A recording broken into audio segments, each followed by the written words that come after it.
Hey, what's up guys? Welcome to MMA Takeover. Today I'm going to be breaking down the fight Penn versus Yair Rodriguez tomorrow on Fox. Penn is coming back from a nearly 3-year layoff and he's going to be fighting Yair Rodriguez. His last fight was in 2014 and his last win was in 2010. But before that, he went on an amazing run from 2002 to 2009, becoming one of the greatest fighters on the planet, capturing 2 world titles, one at 155 and one at 170. He also went on to fight at heavyweight against the former light heavyweight champion in Lyoto Machida.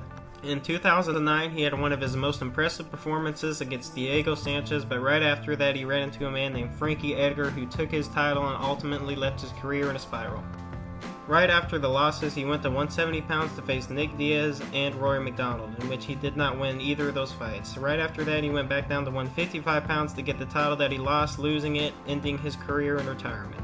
Now he's looking to come back and face Yair Rodriguez, a killer at 145 pounds, so that he can ultimately be the only fighter to carry 3 belts in 3 different divisions. The champion of the featherweight division right now is Jose Aldo, who will most likely go on to face Max Holloway sometime this summer, which makes this Penn versus Yair Rodriguez fight a very important fight, because whoever wins this fight, if they can piece together 1 or 2 more wins, they will most likely go on to face the featherweight champion at the end of the year or at the beginning of next year.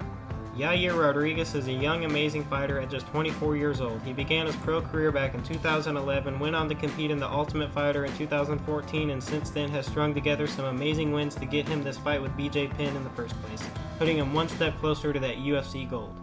What makes Yair Rodriguez such an amazing fighter is his dynamic kicks and his ability to scramble at any position that the fight's at, allowing him to bring the fight wherever he wants it to be.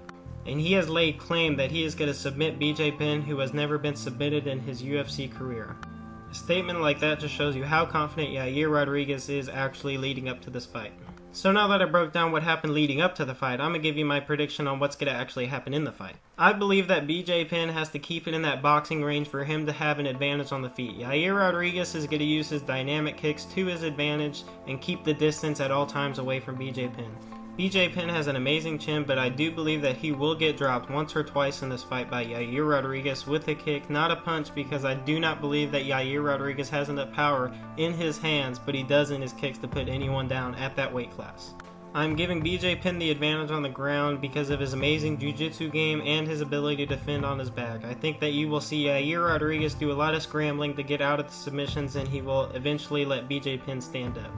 I don't see any takedowns coming from Yair Rodriguez on Penn unless he does drop him. That's the only way that he would go for the ground and pound. But I do see Penn being able to take Yair Rodriguez down and going for submission.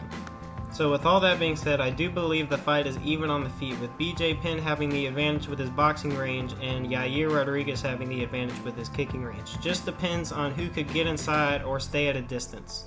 But I do believe that Penn has the advantage on the ground for the submission. I don't see Yair Rodriguez getting a submission even though he called it. I see him winning by TKO or by decision. But I'm going to give it to Penn, second round submission on Yair Rodriguez, which would put Penn in title contention to fight Max Holloway or Jose Aldo for the featherweight championship. Now I'll be making another video Monday or Tuesday on the reaction to the fight and seeing if my prediction was right or wrong. Thanks for watching, like, comment, and subscribe, and I'll see you again. Thanks.